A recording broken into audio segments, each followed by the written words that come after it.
HashiCorp Certified Terraform Associate 003 exam updated dumps are available for you to study.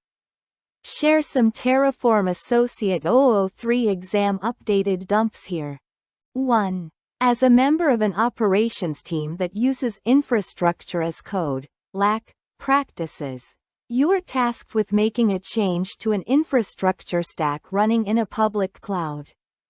Which pattern would follow LAC best practices for making a change? A. Make the change via the public cloud API endpoint. B.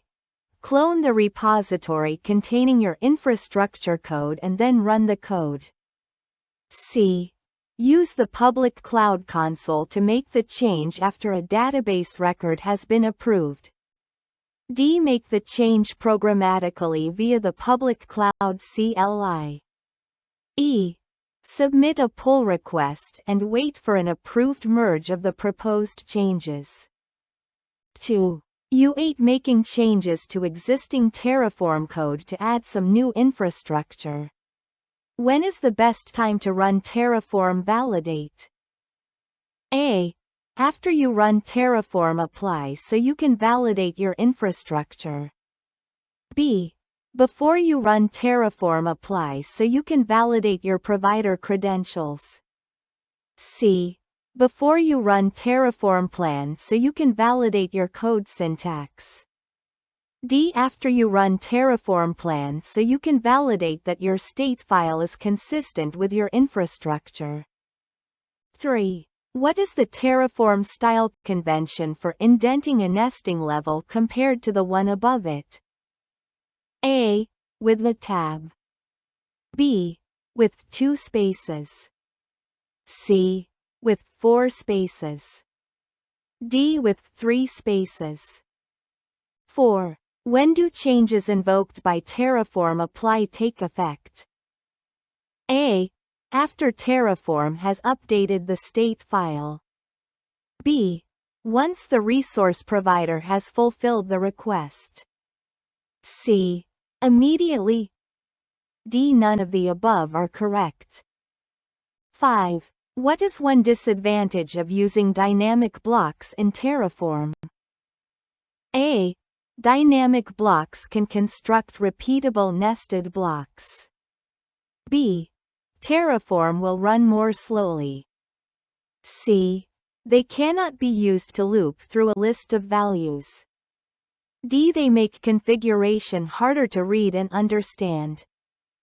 6. Which backend does the Terraform CU use by default?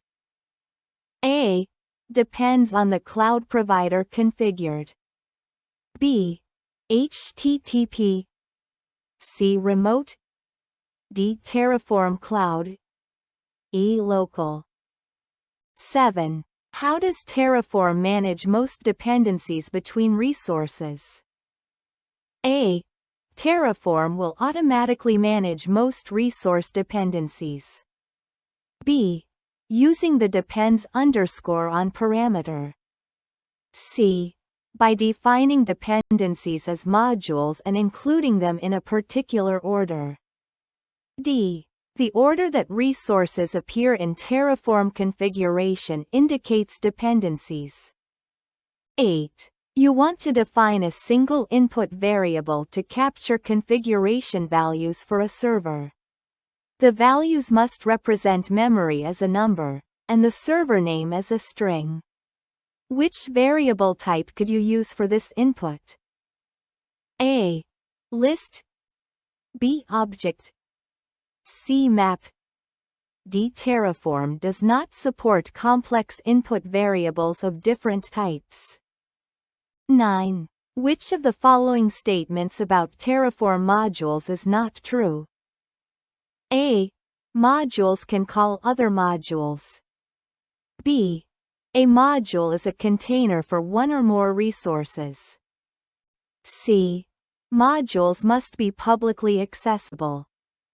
D. You can call the same module multiple times.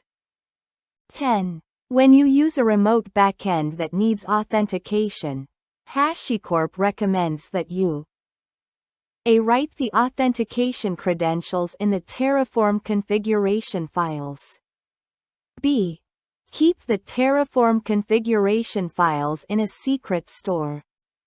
C. Push your Terraform configuration to an encrypted Git repository. D. Use partial configuration to load the authentication credentials outside of the Terraform code.